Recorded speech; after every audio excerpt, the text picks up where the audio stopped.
Donald Trump. Donald John Trump, born June 14, 1946, is an American politician, media personality, and businessman who served as the 45th President of the United States from 2017 to 2021. A member of the Republican Party, he is the president-elect after winning the 2024 presidential election and is scheduled to be inaugurated as the 47th president on January 20, 2025. Born in New York City, Trump graduated with a bachelor's degree in economics from the University of Pennsylvania in 1968. After becoming president of the family real estate business in 1971, Trump renamed it the Trump Organization and reoriented the company toward building and renovating skyscrapers, hotels, casinos, and golf courses. After a series of business failures in the late 1990s, he launched side ventures, mostly licensing the Trump name. From 2004 to 2015, he produced and hosted the reality television series The Apprentice. He and his businesses have been involved in more than 4,000 legal actions, including 6 business bankruptcies. Trump won the 2016 presidential election as the Republican Party nominee, defeating Democratic Party candidate Hillary Clinton despite losing the popular vote, and became the first U.S. president without prior military or government experience. The Mueller investigation later determined that Russia interfered in the 2016 election to help Trump. His campaign positions were described as populist, protectionist, and nationalist. His election and policies sparked numerous protests and led to the creation of a political movement and cult of personality. Trump promoted conspiracy theories and made many false and misleading statements during his campaigns and presidency, to a degree unprecedented in American politics. Many of his comments and actions have been characterized as racially charged, racist, and misogynistic. In his first term, Trump ordered a travel ban on citizens from several Muslim-majority countries, diverted military funding toward building a wall on the U.S.-Mexico border, and implemented a family separation policy. He rolled back more than 100 environmental policies and regulations and signed the Tax Cuts and Jobs Act of 2017, which cut taxes and eliminated the individual mandate penalty of the Affordable Care Act. He appointed Neil Gorsuch, Brett Kavanaugh, and Amy Coney Barrett to the U.S. Supreme Court. He reacted slowly to the COVID-19 pandemic, ignored or contradicted recommendations from health officials, used political pressure to interfere with testing efforts, and spread unverified information about unproven treatments. Trump initiated a trade war with China and withdrew the U.S. from the proposed Trans-Pacific Partnership Trade Agreement, the Paris Agreement on Climate Change, and the Iran nuclear deal. He met with North Korean leader Kim Jong-un 3 times, but made no progress on denuclearization. Scholars and historians rank Trump as one of the worst presidents in American history. Trump lost the 2020 presidential election to Democrat Joe Biden but refused to concede, falsely claiming widespread electoral fraud and attempting to overturn the results. On January 6, 2021, Trump urged his supporters to march to the U.S. Capitol, which many of them attacked. He is the only U.S. president to have been impeached twice, in 2019 for abuse of power and obstruction of Congress after he pressured Ukraine to investigate Biden, and in 2021 for incitement of insurrection. The Senate acquitted him in both cases. In 2024, a New York jury found him guilty of falsifying business records related to a hush money payment to Stormy Daniels, making him the first U.S. president to be convicted of a felony. Trump faced more felony indictments related to his alleged mishandling of classified documents and interference in the 2020 election, and he was found liable in civil trials for sexual abuse, defamation, and financial fraud. After leaving office, Trump continued to dominate the Republican Party. He became its nominee again in the 2024 presidential election and defeated Democratic candidate Kamala Harris, winning both the popular and electoral vote. He became the second president in U.S. history after Grover Cleveland to be elected to non-consecutive terms. Personal life. Early life. Trump was born on June 14, 1946, at Jamaica Hospital in Queens, New York City, the fourth child of Fred Trump and Mary Ann McLeod Trump. He grew up with older siblings Mary Ann, Fred Jr., and Elizabeth and younger brother Robert in the Jamaica Estates neighborhood of Queens. He attended the private Kew Forest School through 7th grade and New York Military Academy, a private boarding school, from 8th through 12th grade. After high school, Trump considered studying at the University of Southern California's film school, but ended up enrolling at Fordham University in 1964. He attended the Liberal Arts College at Fordham's Rose Hill campus for 2 years, before transferring to the Wharton School of the University of Pennsylvania, where he graduated in May 1968 with a Bachelor of Science in Economics. In 2015, Trump's lawyer threatened Trump's colleges, his high school, and the College Board with legal action if they released his academic records. While in college, Trump obtained 4 student draft deferments during the Vietnam War. In 1966, he was deemed fit for military service based on a medical examination, and in July 1968, a local draft board classified him as eligible to serve. In October 1968, he was classified 1Y, a conditional medical deferment for bone spurs, and in 1972, he was reclassified 4F, unfit for military service, permanently disqualifying him. Family. In 1977, Trump married Czech model Ivana Zelníková. They had 3 children: Donald Jr., born 1977, Ivanka, 1981, and Eric, 1984. The couple divorced in 1990, following Trump's affair with actress Marla Maples. Trump and Maples married in 1993 and divorced in 1999. They have one daughter, Tiffany, born 1993, who was raised by Maples in California. In 2005, Trump married Slovenian model Melania Naus. They have one son, Baron, born 2006. Religion. In the 1970s, Trump's parents joined the Marble Collegiate Church, part of the Reformed Church in America. He went to Sunday school and was confirmed in 1959 at the First Presbyterian Church in Jamaica, Queens. In 2015, he said he was a Presbyterian and attended Marble Collegiate Church. The church said he was not an active member.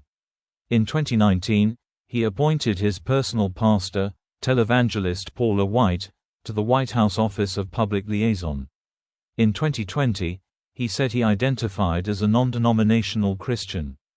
Health habits. Trump says he has never drunk alcohol, smoked cigarettes, or used drugs. He sleeps about 4 or 5 hours a night.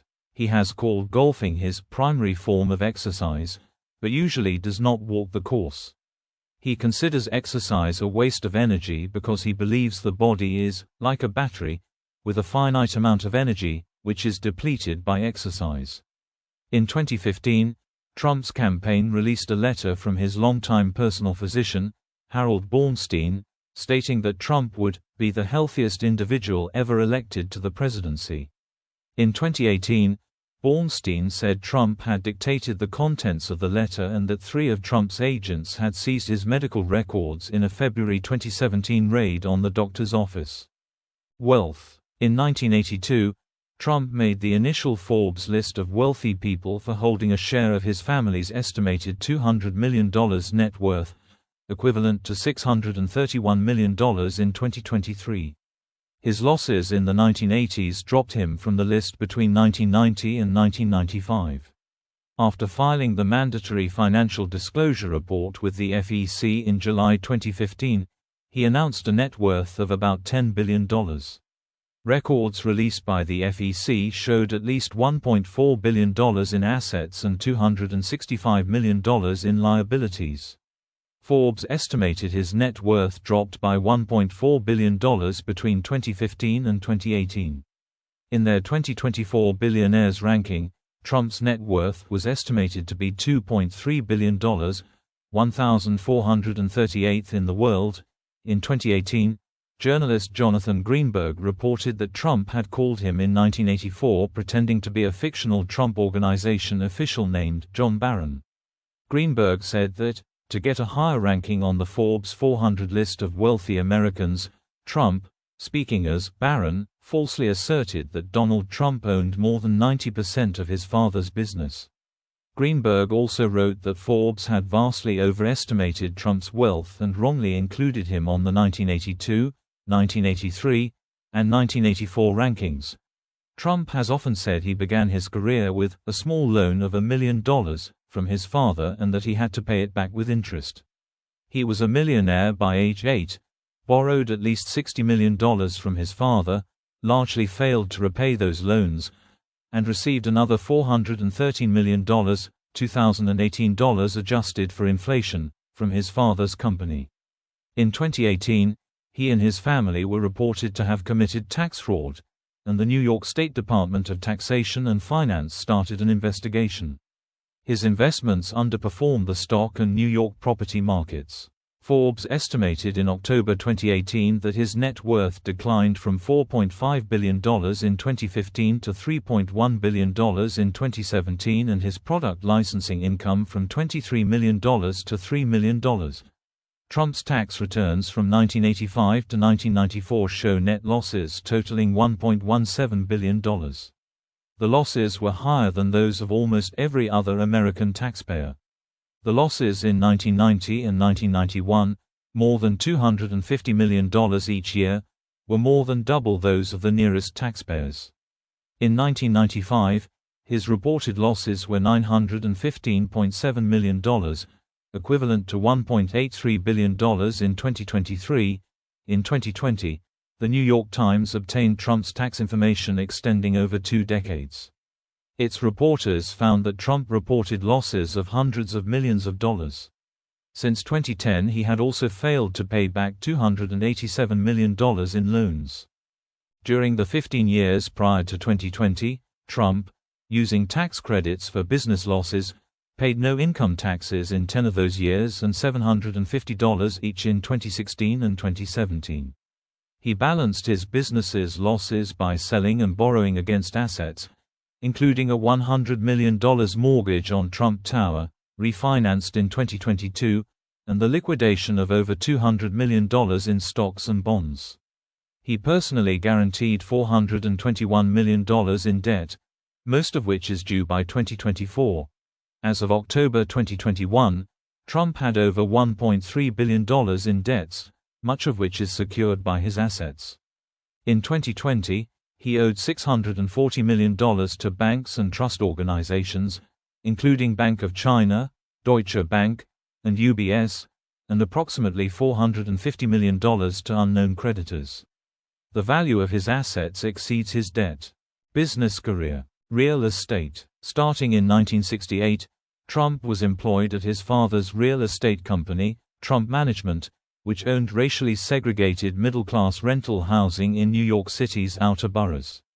In 1971, his father made him president of the company and he began using the Trump Organization as an umbrella brand.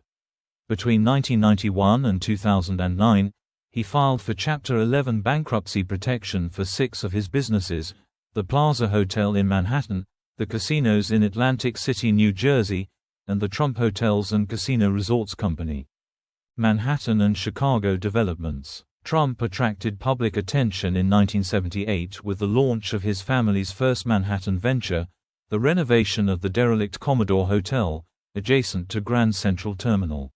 The financing was facilitated by a $400 million city property tax abatement arranged for Trump by his father, who also, jointly with Hyatt, guaranteed a $70 million bank construction loan. The hotel reopened in 1980 as the Grand Hyatt Hotel, and that same year, Trump obtained rights to develop Trump Tower, a mixed-use skyscraper in Midtown Manhattan. The building houses the headquarters of the Trump Corporation and Trump's PAC and was Trump's primary residence until 2019. In 1988, Trump acquired the Plaza Hotel with a loan from a consortium of 16 banks. The hotel filed for bankruptcy protection in 1992, and a reorganization plan was approved a month later, with the banks taking control of the property. In 1995, Trump defaulted on over $3 billion of bank loans, and the lenders seized the Plaza Hotel along with most of his other properties in a vast and humiliating restructuring that allowed Trump to avoid personal bankruptcy. The lead bank's attorney said of the bank's decision that they all agreed that he'd be better alive than dead. In 1996, Trump acquired and renovated the mostly vacant 71-story skyscraper at 40 Wall Street, later rebranded as the Trump Building. In the early 1990s, Trump won the right to develop a 70-acre, 28 hectares, tract in the Lincoln Square neighborhood near the Hudson River. Struggling with debt from other ventures in 1994, Trump sold most of his interest in the project to Asian investors, who financed the project's completion, Riverside South. Trump's last major construction project was the 92-story mixed-use Trump International Hotel and Tower, Chicago, which opened in 2008. In 2024, The New York Times and ProPublica reported that the Internal Revenue Service was investigating whether Trump had twice written off losses incurred through construction cost overruns and lagging sales of residential units in the building Trump had declared to be worthless on his 2008 tax return. Atlantic City Casinos. In 1984, Trump opened Harrah's at Trump Plaza, a hotel and casino, with financing and management help from the Holiday Corporation. It was unprofitable, and Trump paid Holiday $70 million in May 1986 to take sole control. In 1985, Trump bought the unopened Atlantic City Hilton Hotel and renamed it Trump Castle. Both casinos filed for Chapter 11 bankruptcy protection in 1992. Trump bought a third Atlantic City venue in 1988, the Trump Taj Mahal. It was financed with $675 million in junk bonds and completed for $1.1 billion, opening in April 1990. Trump filed for Chapter 11 bankruptcy protection in 1991. Under the provisions of the restructuring agreement, Trump gave up half his initial stake and personally guaranteed future performance. To reduce his $900 million of personal debt, he sold the Trump Shuttle airline, his megayacht, the Trump Princess, which had been leased to his casinos and kept docked, and other businesses. In 1995, Trump founded Trump Hotels and Casino Resorts, THCR, which assumed ownership of the Trump Plaza. THCR purchased the Taj Mahal and the Trump Castle in 1996 and went bankrupt in 2004 and 2009, leaving Trump with 10% ownership. He remained chairman until 2009. Clubs. In 1985, Trump acquired the Mar-a-Lago estate in Palm Beach, Florida. In 1995, he converted the estate into a private club with an initiation fee and annual dues. He continued to use a wing of the house as a private residence. Trump declared the club his primary residence in 2019. The Trump Organization began building and buying golf courses in 1999. It owns 14 and manages another 3 Trump-branded courses worldwide. Licensing of the Trump brand. The Trump name has been licensed for consumer products and services, including foodstuffs, apparel, learning courses, and home furnishings. According to The Washington Post, there are more than 50 licensing or management deals involving Trump's name, and they have generated at least $59 million in revenue for his companies. By 2018, only 2 consumer goods companies continued to license his name. Side ventures. In September 1983, Trump purchased the New Jersey Generals, a team in the United States Football League. After the 1985 season, the league folded, largely due to Trump's attempt to move to a fall schedule, when it would have competed with the NFL for audience, and trying to force a merger with the NFL by bringing an antitrust suit. Trump and his Plaza Hotel hosted several boxing matches at the Atlantic City Convention Hall. In 1989 and 1990, Trump lent his name to the Tour de Trump cycling stage race, an attempt to create an American equivalent of European races such as the Tour de France or the Giro d'Italia. From 1986 to 1988, Trump purchased significant blocks of shares in various public companies while suggesting that he intended to take over the company and then sold his shares for a profit, leading some observers to think he was engaged in green mail. The New York Times found that Trump initially made millions of dollars in such stock transactions, but lost most, if not all, of those gains after investors stopped taking his takeover talk seriously. In 1988, Trump purchased the Eastern Airlines shuttle, financing the purchase with $380 million, equivalent to $979 million in 2023, in loans from a syndicate of 22 banks. He renamed the airline Trump Shuttle and operated it until 1992.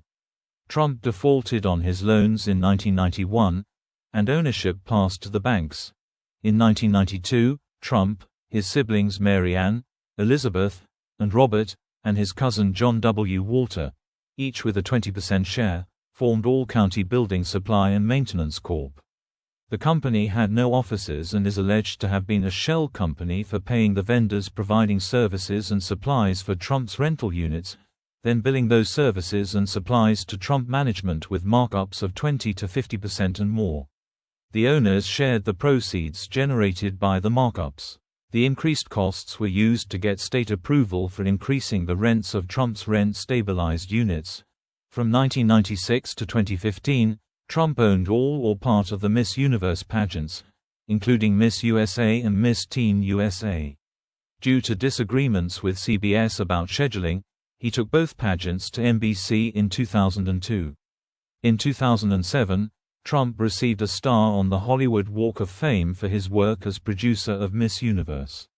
NBC and Univision dropped the pageants in June 2015.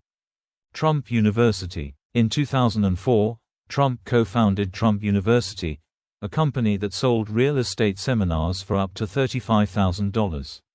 After New York state authorities notified the company that its use of university violated state law, as it was not an academic institution, its name was changed to the Trump Entrepreneur Initiative in 2010.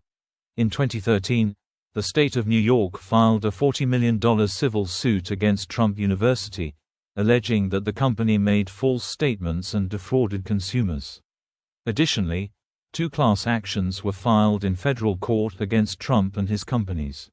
Internal documents revealed that employees were instructed to use a hard sell approach, and former employees testified that Trump University had defrauded or lied to its students.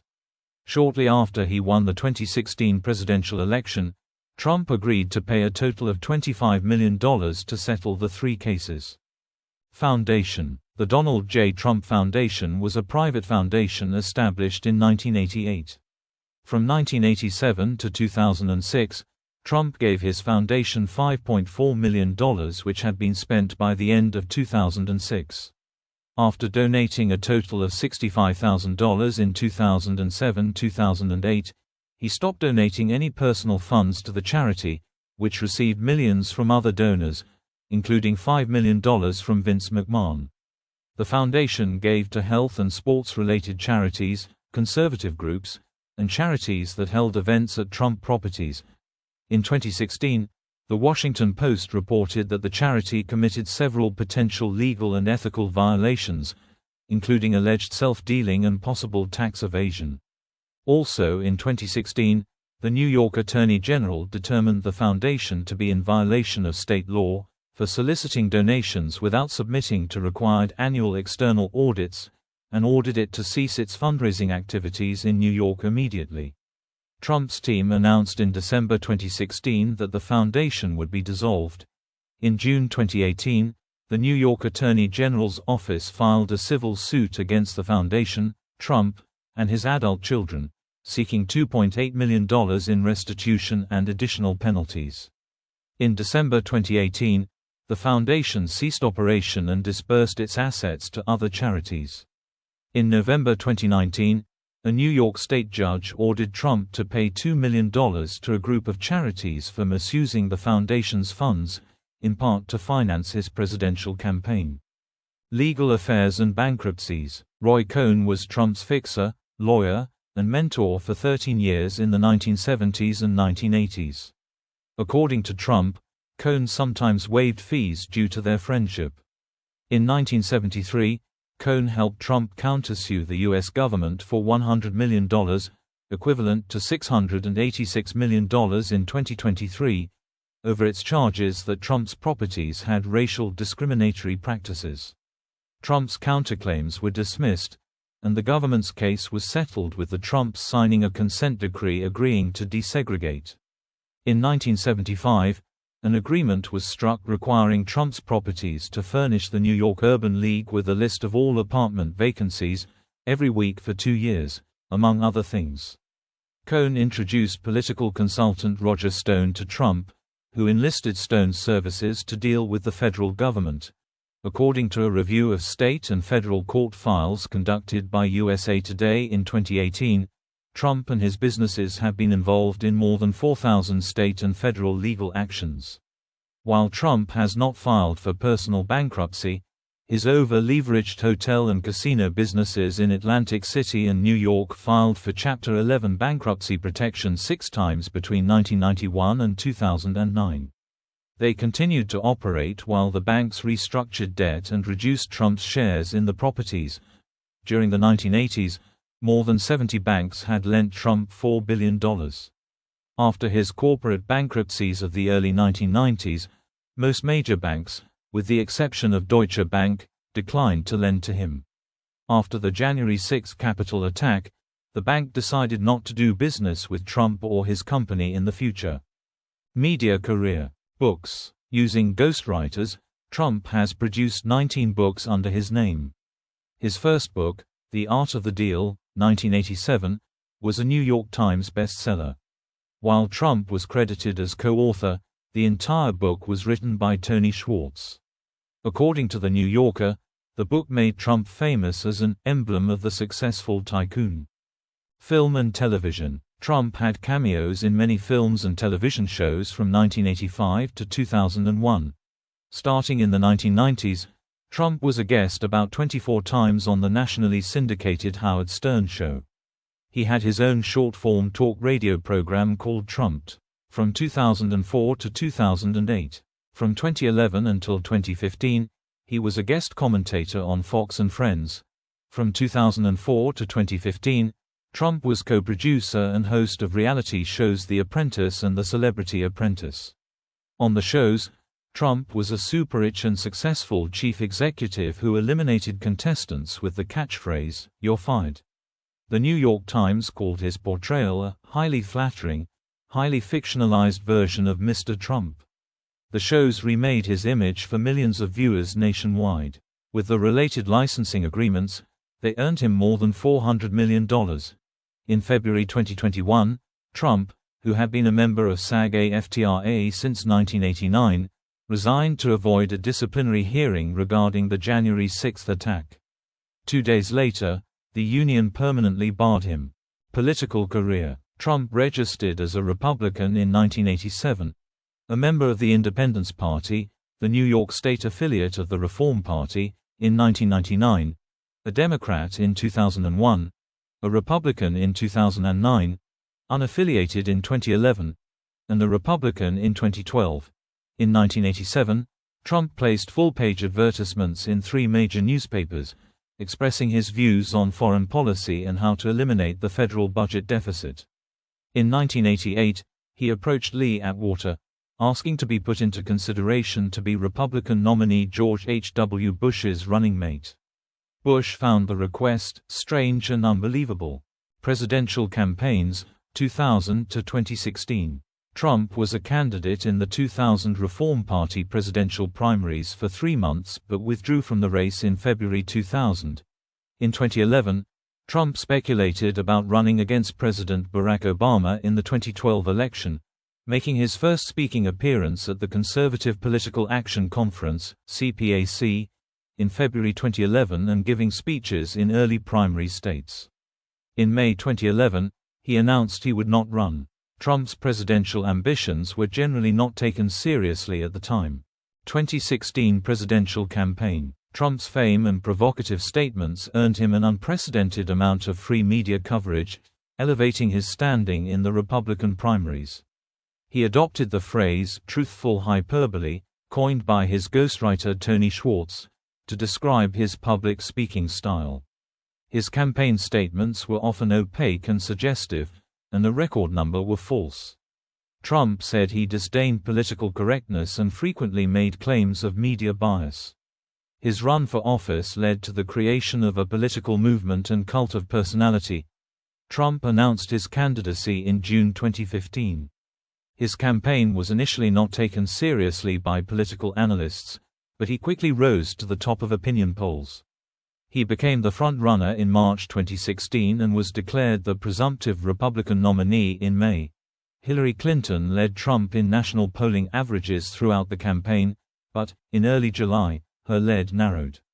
In mid-July, Trump selected Indiana Governor Mike Pence as his running mate, and the two were officially nominated at the 2016 Republican National Convention. Trump and Clinton faced off in 3 presidential debates in September and October 2016. Trump twice refused to say whether he would accept the result of the election. Campaign rhetoric and political positions. Trump's political positions and rhetoric were described as right-wing populist.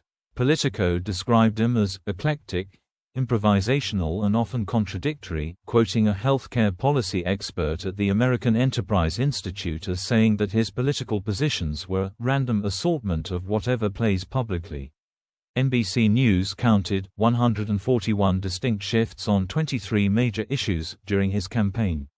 Trump appeals to Christian nationalists. According to a 2021 study, Trump described NATO as obsolete and espoused views that were described as non-interventionist and protectionist. His campaign platform emphasized renegotiating U.S.-China relations and free trade agreements such as NAFTA, strongly enforcing immigration laws, and building a new wall along the U.S.-Mexico border.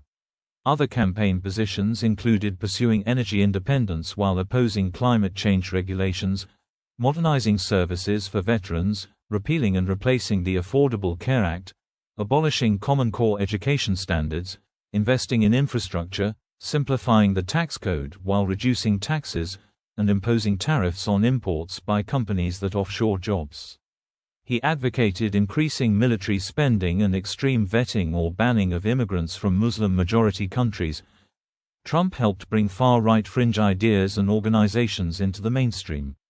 In August 2016, Trump hired Steve Bannon, the executive chairman of Breitbart News, described by Bannon as the platform for the alt-right, as his campaign CEO. The alt-right movement coalesced around and supported Trump's candidacy, due in part to its opposition to multiculturalism and immigration. Financial disclosures. Trump's FEC required reports listed assets above $1.4 billion and outstanding debts of at least $315 million. Trump did not release his tax returns, contrary to the practice of every major candidate since 1976 and his promises in 2014 and 2015 to do so if he ran for office. He said his tax returns were being audited, and that his lawyers had advised him against releasing them. After a lengthy court battle to block release of his tax returns and other records to the Manhattan District Attorney for a criminal investigation, including 2 appeals by Trump to the U.S. Supreme Court, in February 2021, the High Court allowed the records to be released to the prosecutor for review by a grand jury. In October 2016, portions of Trump's state filings for 1995 were leaked to a reporter from the New York Times. They show that Trump had declared a loss of $916 million that year, which could have let him avoid taxes for up to 18 years. Election to the presidency. On November 8, 2016, Trump received 306 pledged electoral votes versus 232 for Clinton, though, after elector defections on both sides, the official count was ultimately 304 to 227. Trump, the 5th person to be elected president while losing the popular vote, received nearly 2.9 million fewer votes than Clinton.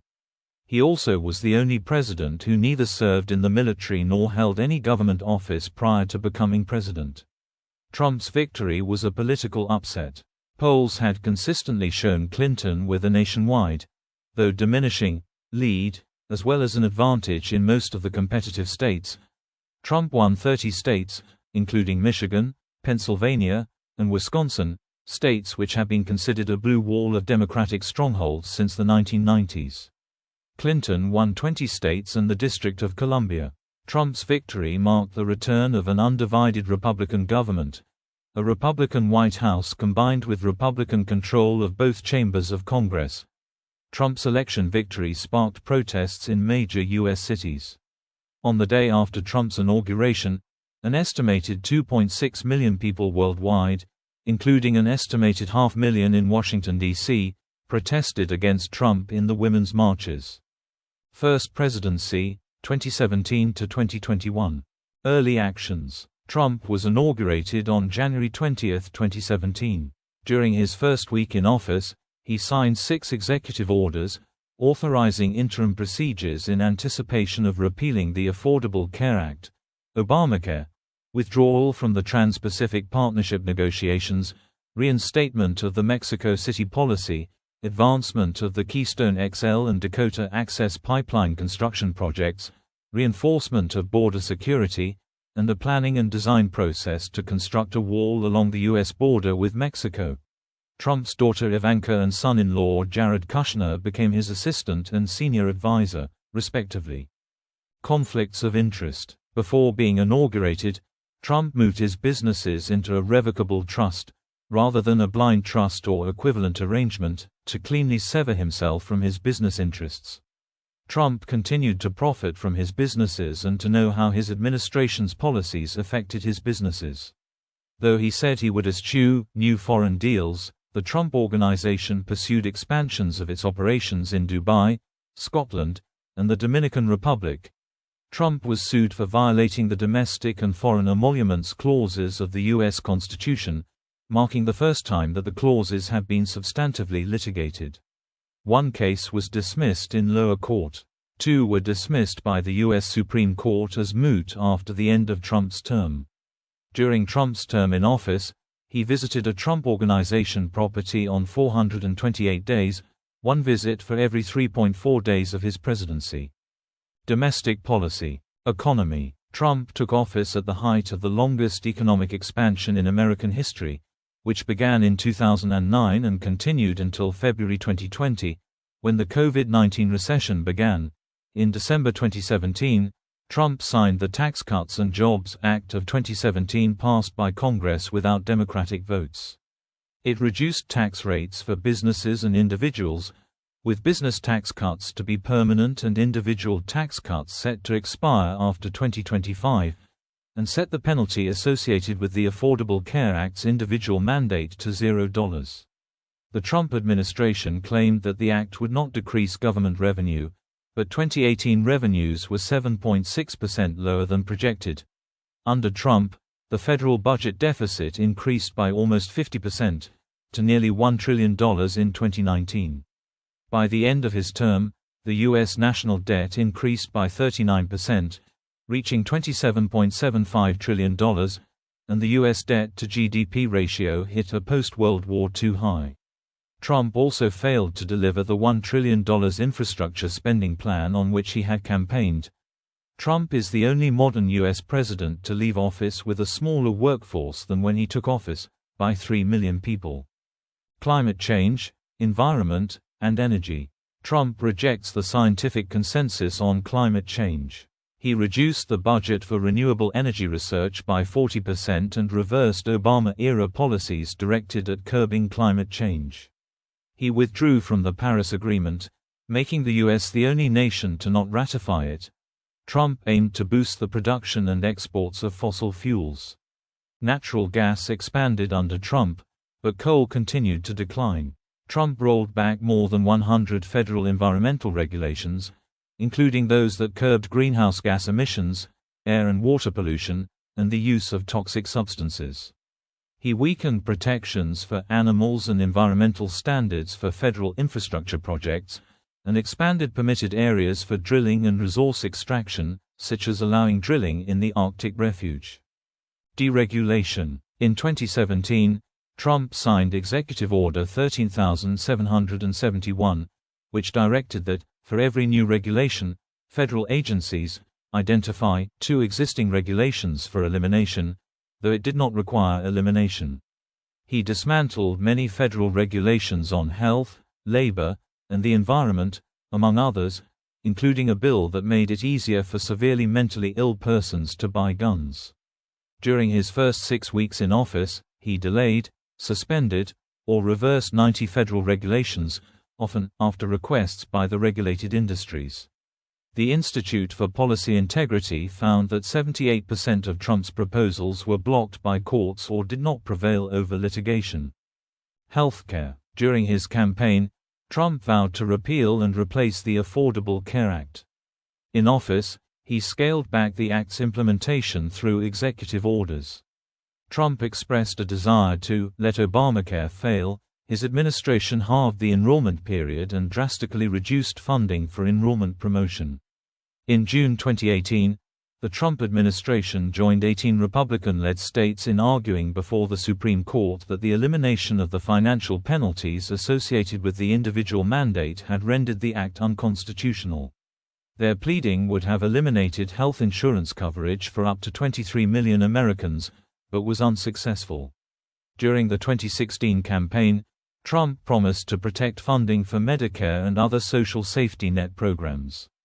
In January 2020, he expressed willingness to consider cuts to them. In response to the opioid epidemic, Trump signed legislation in 2018 to increase funding for drug treatments but was widely criticized for failing to make a concrete strategy. U.S. opioid overdose deaths declined slightly in 2018, but surged to a record 50,052 in 2019. Social issues. Trump barred organizations that provide abortions or abortion referrals from receiving federal funds. He said he supported traditional marriage, but considered the nationwide legality of same-sex marriage settled. His administration rolled back key components of the Obama administration's workplace protections against discrimination of LGBTQ people.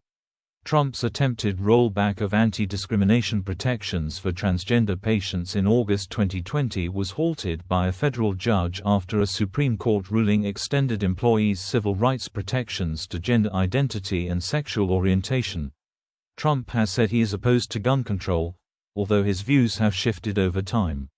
After several mass shootings during his term, he said he would propose legislation related to guns, but he abandoned that effort in November 2019. His administration took an anti-marijuana position, revoking Obama-era policies that provided protections for states that legalized marijuana. Trump is a longtime advocate of capital punishment. Under his administration, the federal government executed 13 prisoners, more than in the previous 56 years combined, ending a 17-year moratorium. In 2016, Trump said he supported the use of interrogation torture methods such as waterboarding. In June 2020, during the George Floyd protests, federal law enforcement officials controversially used less lethal weapons to remove the largely peaceful crowd of lawful protesters from Lafayette Square, outside the White House. Trump then posed with a Bible for a photo op at the nearby St. John's Episcopal Church, with religious leaders condemning both the treatment of protesters and the photo opportunity itself. Many retired military leaders and defense officials condemned Trump's proposal to use the U.S. military against anti-police brutality protesters. Pardons and commutations. Trump granted 237 requests for clemency, fewer than all presidents since 1900 with the exception of George H. W. Bush and George W. Bush. Only 25 of them had been vetted by the Justice Department's Office of the Pardon Attorney. The others were granted to people with personal or political connections to him, his family, and his allies, or recommended by celebrities.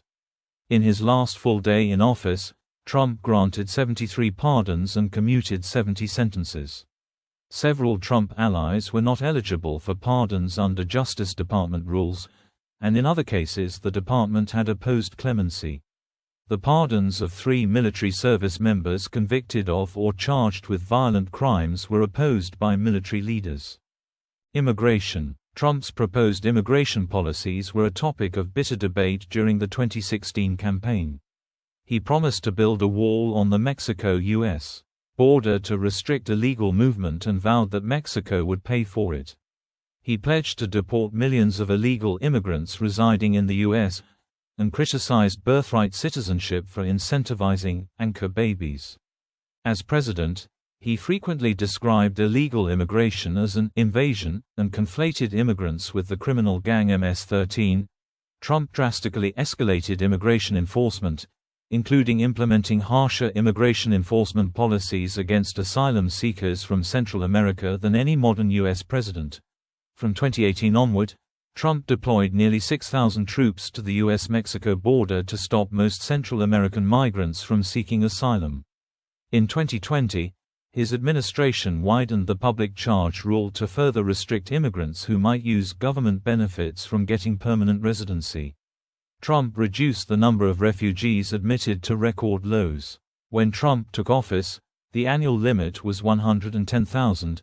Trump set a limit of 18,000 in the 2020 fiscal year and 15,000 in the 2021 fiscal year. Additional restrictions implemented by the Trump administration caused significant bottlenecks in processing refugee applications, resulting in fewer refugees accepted than the allowed limits. Travel ban. Following the 2015 San Bernardino attack, Trump proposed to ban Muslim foreigners from entering the U.S. until stronger vetting systems could be implemented. He later reframed the proposed ban to apply to countries with a proven history of terrorism. On January 27, 2017, Trump signed Executive Order 13,769, which suspended admission of refugees for 120 days and denied entry to citizens of Iraq, Iran, Libya, Somalia, Sudan, Syria, and Yemen for 90 days, citing security concerns. The order took effect immediately and without warning, causing chaos at airports. Protests began at airports the next day, and legal challenges resulted in nationwide preliminary injunctions. A March 6 revised order, which excluded Iraq and gave other exemptions, again was blocked by federal judges in 3 states. In a decision in June 2017, the Supreme Court ruled that the ban could be enforced on visitors who lack a credible claim of a bona fide relationship with a person or entity in the United States.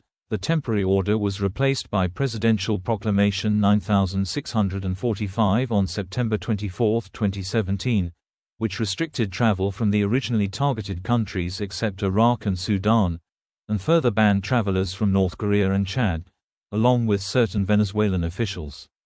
After lower courts partially blocked the new restrictions, the Supreme Court allowed the September version to go into full effect on December 4, 2017, and ultimately upheld the travel ban in a ruling in June 2019. Family separation at the border. The Trump administration separated more than 5,400 children of migrant families from their parents at the U.S.-Mexico border, a sharp increase in the number of family separations at the border starting from the summer of 2017. In April 2018, the Trump administration announced a zero-tolerance policy whereby adults suspected of illegal entry were to be detained and criminally prosecuted while their children were taken away as unaccompanied alien minors. The policy was unprecedented in previous administrations and sparked public outrage. Trump falsely asserted that his administration was merely following the law, blaming Democrats, despite the separations being his administration's policy. Although Trump originally argued that the separations could not be stopped by an executive order, he acceded to intense public objection and signed an executive order in June 2018, mandating that migrant families be detained together unless there is a concern of a risk to the child. On June 26, 2018, Judge Dana Sabraw concluded that the Trump administration had no system in place to keep track of the separated children, nor any effective measures for family communication and reunification. Sabraw ordered for the families to be reunited and family separations stopped except in limited circumstances. After the order, the Trump administration separated more than 1,000 migrant children from their families. The ACLU contended that the Trump administration had abused its discretion and asked Sabraw to more narrowly define the circumstances warranting separation. Trump wall and government shutdown. One of Trump's central campaign promises was to build a 1,000-mile (1,600 kilometers) border wall to Mexico and have Mexico pay for it. By the end of his term, the U.S. had built 40 miles of new primary wall and 33 miles of secondary wall, in locations where there had been no barriers, and 365 miles (587 kilometers) of primary or secondary border fencing, replacing dilapidated or outdated barriers.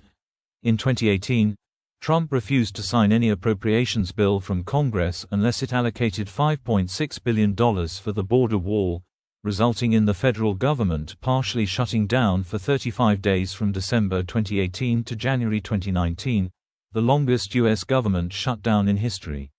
Around 800,000 government employees were furloughed or worked without pay. Trump and Congress ended the shutdown by approving temporary funding that provided delayed payments to government workers but no funds for the wall. The shutdown resulted in an estimated permanent loss of $3 billion to the economy, according to the Congressional Budget Office. About half of those polled blamed Trump for the shutdown, and Trump's approval ratings dropped. To prevent another imminent shutdown in February 2019, Congress passed and Trump signed a funding bill that included $1.375 billion for 55 miles, 89 kilometers, of bollard border fencing. Trump also declared a national emergency on the southern border, intending to divert $6.1 billion of funds Congress had allocated to other purposes. Trump vetoed a joint resolution to overturn the declaration, and the Senate voted against a veto override. Legal challenges to the diversion of $2.5 billion originally meant for the Department of Defense's drug interdiction efforts and $3.6 billion originally meant for military construction were unsuccessful. Foreign policy. Trump described himself as a nationalist, and his foreign policy as America First. He praised and supported populist, neo-nationalist, and authoritarian governments. Hallmarks of foreign relations during Trump's tenure included unpredictability, uncertainty, and inconsistency. Tensions between the U.S. and its European allies were strained under Trump. He criticized NATO allies and privately suggested on multiple occasions that the U.S. should withdraw from NATO. Trade. Trump withdrew the U.S. from the Trans-Pacific Partnership (TPP) negotiations, imposed tariffs on steel and aluminum imports, and launched a trade war with China by sharply increasing tariffs on 818 categories, worth $50 billion, of Chinese goods imported into the U.S. While Trump said that import tariffs are paid by China into the U.S. Treasury, they are paid by American companies that import goods from China. Although he pledged during the campaign to significantly reduce the U.S.'s large trade deficits, the trade deficit skyrocketed under Trump. Following a 2017-2018 renegotiation, the United States-Mexico-Canada Agreement, USMCA, became effective in July 2020 as the successor to NAFTA. Russia. The Trump administration weakened the toughest sanctions imposed by the U.S. against Russian entities after Russia's 2014 annexation of Crimea. Trump withdrew the U.S. from the Intermediate-Range Nuclear Forces Treaty, citing alleged Russian non-compliance, and supported a potential return of Russia to the G7. Trump repeatedly praised and rarely criticized Russian President Vladimir Putin but opposed some actions of the Russian government. After he met Putin at the Helsinki summit in 2018, Trump drew bipartisan criticism for accepting Putin's denial of Russian interference in the 2016 presidential election, rather than accepting the findings of U.S. intelligence agencies. Trump did not discuss alleged Russian bounties offered to Taliban fighters for attacking American soldiers in Afghanistan with Putin, saying both that he doubted the intelligence and that he was not briefed on it. China. Trump repeatedly accused China of taking unfair advantage of the U.S. He launched a trade war against China that was widely characterized as a failure, sanctioned Huawei for alleged ties to Iran, significantly increased visa restrictions on Chinese students and scholars, and classified China as a currency manipulator. Trump also juxtaposed verbal attacks on China with praise of Chinese Communist Party leader Xi Jinping, which was attributed to trade war negotiations. After initially praising China for its handling of COVID-19, he began a campaign of criticism starting in March 2020. Trump said he resisted punishing China for its human rights abuses against ethnic minorities in the Xinjiang region for fear of jeopardizing trade negotiations. In July 2020, the Trump administration imposed sanctions and visa restrictions against senior Chinese officials, in response to expanded mass detention camps holding more than 1 million of the country's Uyghur minority. North Korea. In 2017, when North Korea's nuclear weapons were increasingly seen as a serious threat, Trump escalated his rhetoric, warning that North Korean aggression would be met with fire and fury like the world has never seen. In 2017, Trump declared that he wanted North Korea's complete denuclearization and engaged in name-calling with leader Kim Jong-un. After this period of tension, Trump and Kim exchanged at least 27 letters in which the two men described a warm personal friendship. In March 2019, Trump lifted some U.S. sanctions against North Korea against the advice of his Treasury Department. Trump, the first sitting U.S. president to meet a North Korean leader, met Kim 3 times, in Singapore in 2018, in Hanoi in 2019, and in the Korean Demilitarized Zone in 2019. However, no denuclearization agreement was reached, and talks in October 2019 broke down after one day. While conducting no nuclear tests since 2017, North Korea continued to build up its arsenal of nuclear bombs and ballistic missiles. Afghanistan. U.S. troop numbers in Afghanistan increased from 8,500 in January 2017 to 14,000 a year later, reversing Trump's pre-election position critical of further involvement in Afghanistan. In February 2020, the Trump administration signed a peace agreement with the Taliban, which called for the withdrawal of foreign troops in 14 months, contingent on a guarantee from the Taliban that Afghan soil will not be used by terrorists with aims to attack the United States or its allies, and for the U.S. to seek the release of 5,000 Taliban imprisoned by the Afghan government. By the end of Trump's term, 5,000 Taliban had been released, and, despite the Taliban continuing attacks on Afghan forces and integrating al-Qaeda members into its leadership, U.S. troops had been reduced to 2,500. Israel. Trump supported many of the policies of Israeli Prime Minister Benjamin Netanyahu. Under Trump, the U.S. recognized Jerusalem as the capital of Israel and Israeli sovereignty over the Golan Heights, leading to international condemnation including from the UN General Assembly, European Union, and Arab League.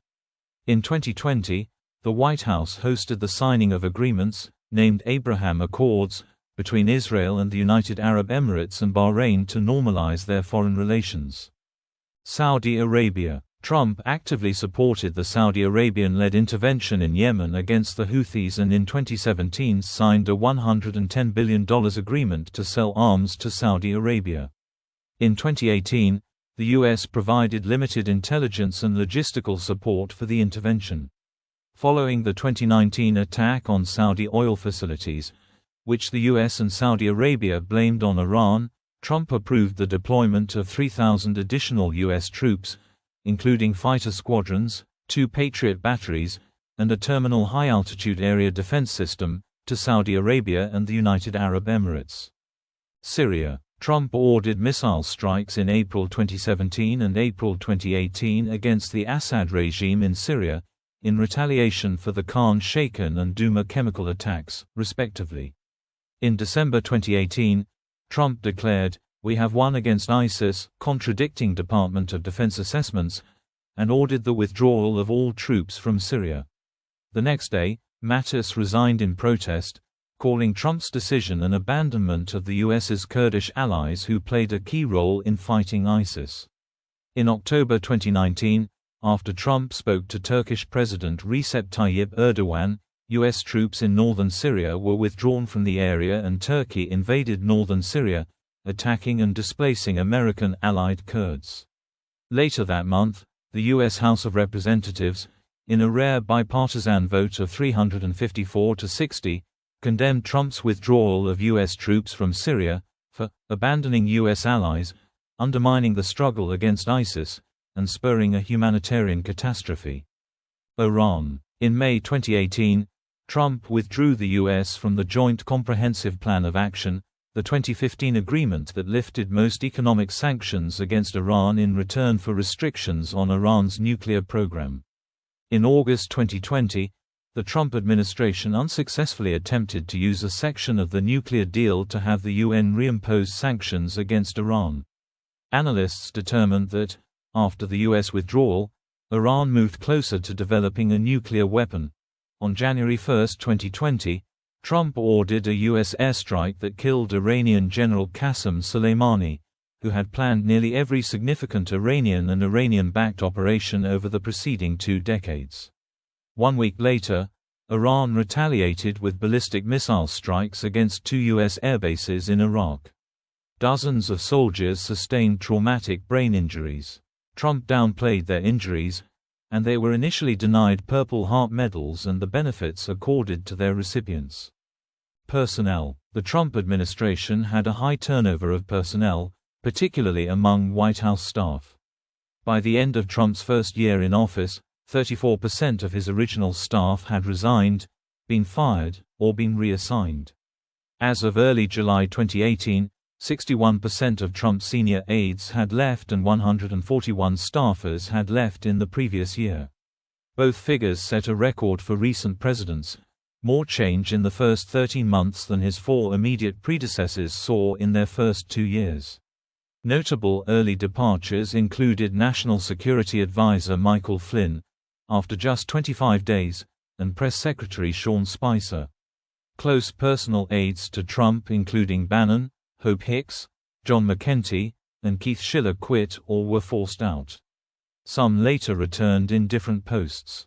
Trump publicly disparaged several of his former top officials, calling them incompetent, stupid, or crazy. Trump had 4 White House chiefs of staff, marginalizing or pushing out several. Reince Priebus was replaced after 7 months by retired Marine General John F. Kelly. Kelly resigned in December 2018 after a tumultuous tenure in which his influence waned, and Trump subsequently disparaged him. Kelly was succeeded by Mick Mulvaney as acting chief of staff. He was replaced in March 2020 by Mark Meadows. On May 9, 2017, Trump dismissed FBI Director James Comey.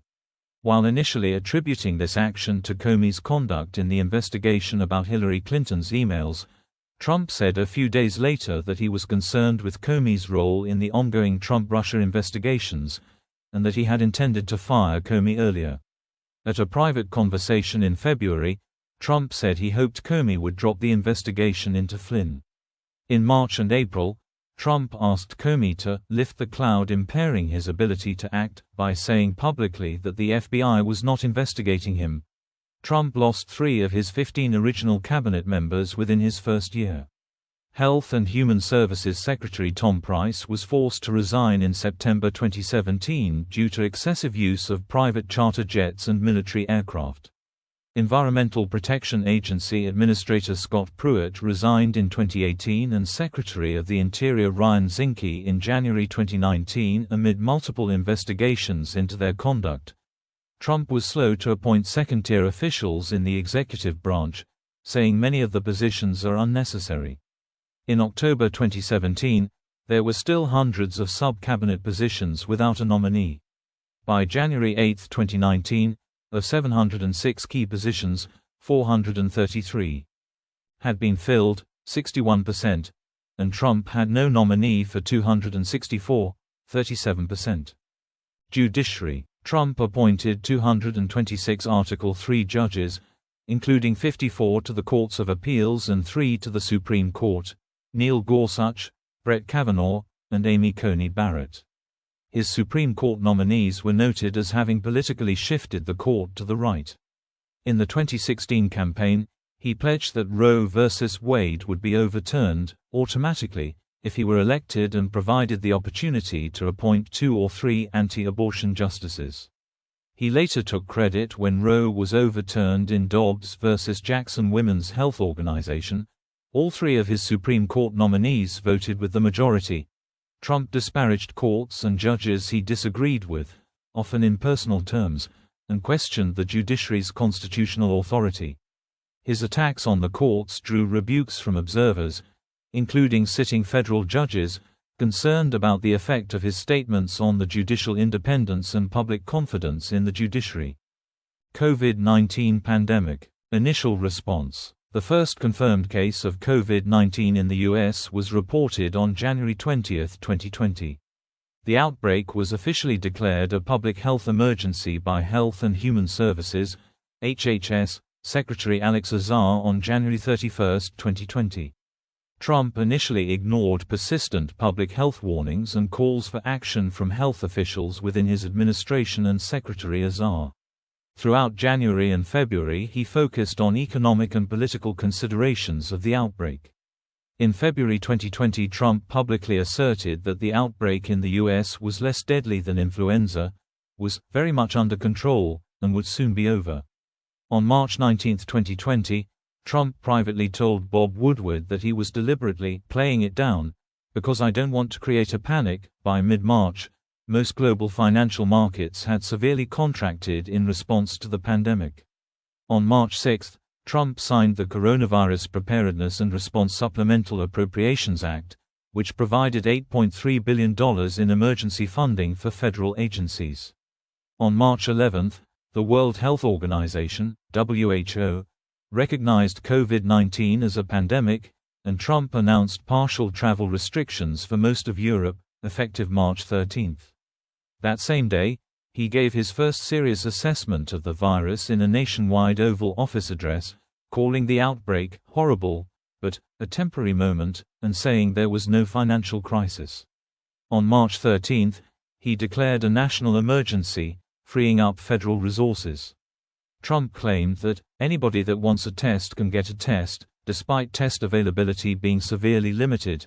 On April 22, Trump signed an executive order restricting some forms of immigration.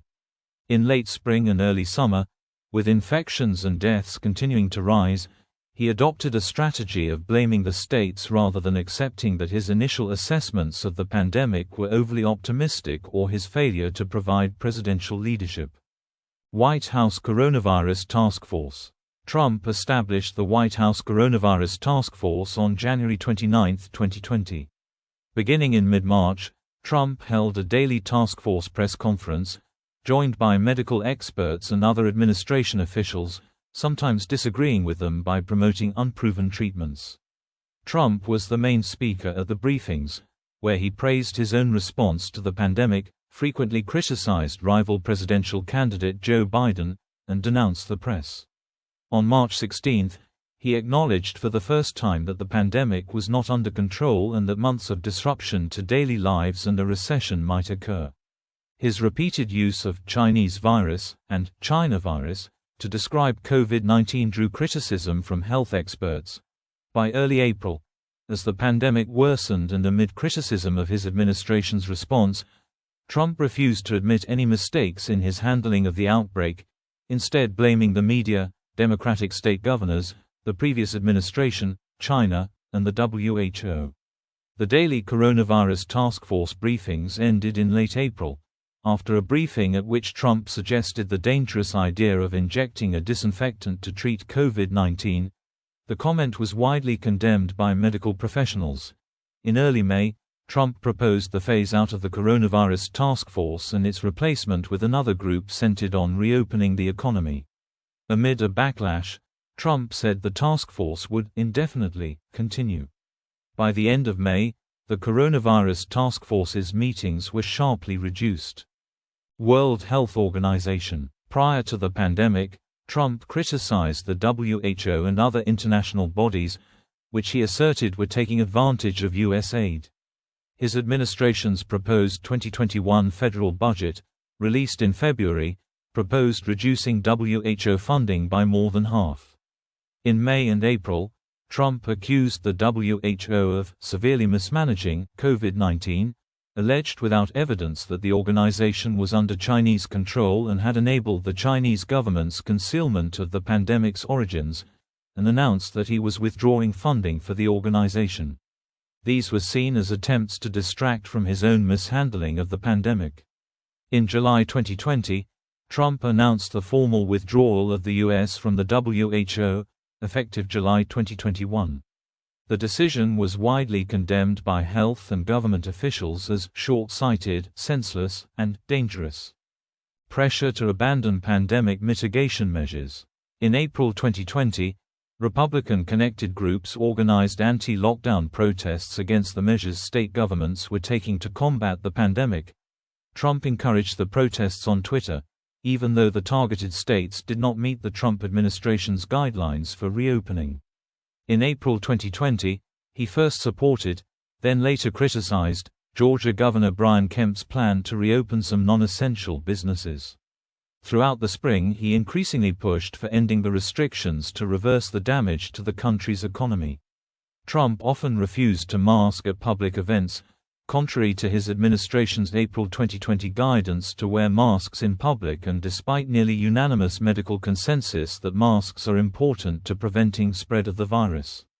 By June, Trump had said masks were a double-edged sword, ridiculed Biden for wearing masks, continually emphasized that mask wearing was optional, and suggested that wearing a mask was a political statement against him personally.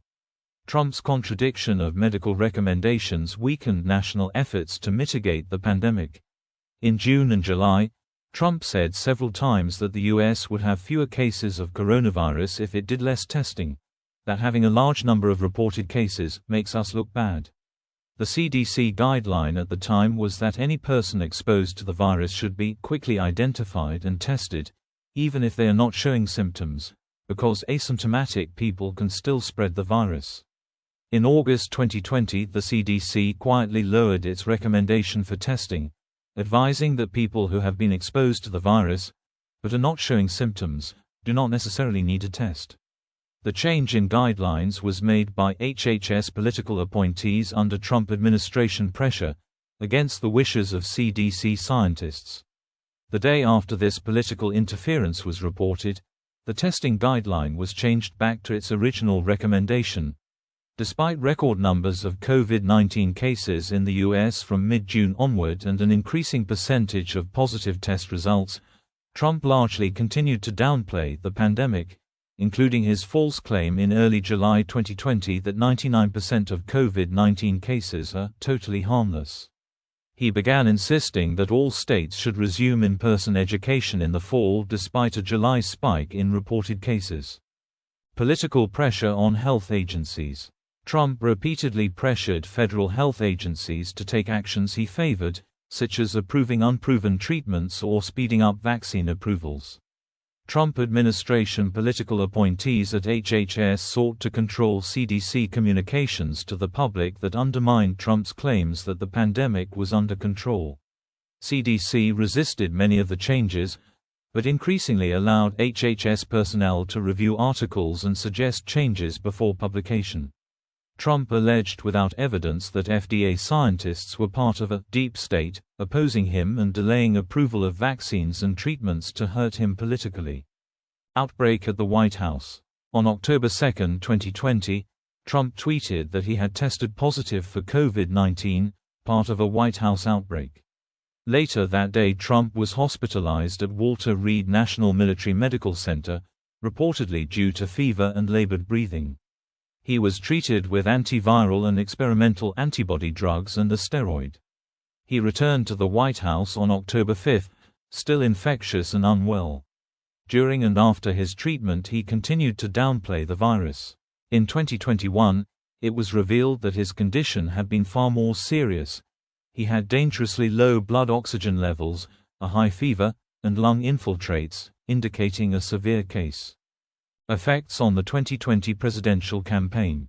By July 2020, Trump's handling of the COVID-19 pandemic had become a major issue in the presidential election. Biden sought to make the pandemic the central issue. Polls suggested voters blamed Trump for his pandemic response and disbelieved his rhetoric concerning the virus, with an Ipsos, ABC News poll indicating 65% of respondents disapproved of his pandemic response. In the final months of the campaign, Trump repeatedly said that the U.S. was rounding the turn in managing the pandemic, despite increasing cases and deaths. A few days before the November 3 election, the U.S. reported more than 100,000 cases in a single day for the first time. Investigations. After he assumed office, Trump was the subject of increasing Justice Department and congressional scrutiny, with investigations covering his election campaign, transition, and inauguration, actions taken during his presidency, his private businesses, personal taxes, and charitable foundation.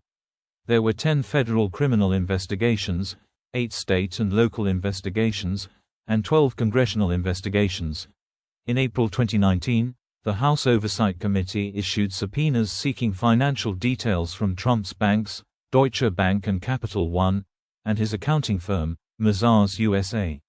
Trump sued the banks, Mazars, and committee chair Elijah Cummings to prevent the disclosures.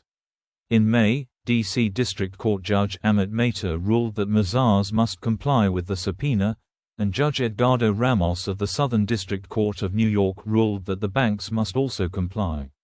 Trump's attorneys appealed. In September 2022, the committee and Trump agreed to a settlement about Mazars, and the accounting firm began turning over documents.